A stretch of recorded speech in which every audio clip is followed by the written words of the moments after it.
പ്രിയപ്പെട്ട കൂട്ടുകാരെ, എല്ലാവർക്കും എൻ്റെ സ്നേഹം നിറഞ്ഞ വന്ദനം.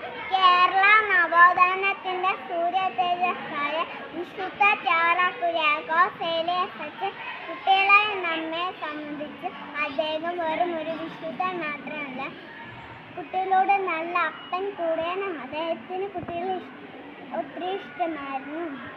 പാവപ്പെട്ടവനാണ് പണക്കാരനാണ് വ്യത്യാസമില്ലാതെ എല്ലാ കുട്ടികളെയും വ്യത്യാസമില്ലാത്തണമെന്ന് അദ്ദേഹം ആഗ്രഹിച്ചു.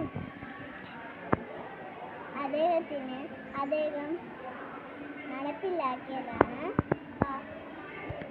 പള്ളിക്കൂട് എന്നത്. കുട്ടികളുടെ ഭാവിയാണ് നാടിൻ്റെ ഭാവി എന്ന് അദ്ദേഹം ഉറച്ചു വിശ്വസിച്ചു.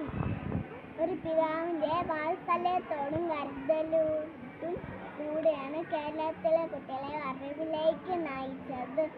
കുട്ടികൾക്ക് കഴിക്കാൻ മുട്ടായും ഉച്ചക്കഞ്ഞിയും നൽകി. നമ്മൾ നന്നായി പഠിക്കുവാനും മുതിർന്നവരെ അനുസരിക്കുവാനും ചാവറച്ചൻ പഠിപ്പിച്ചു.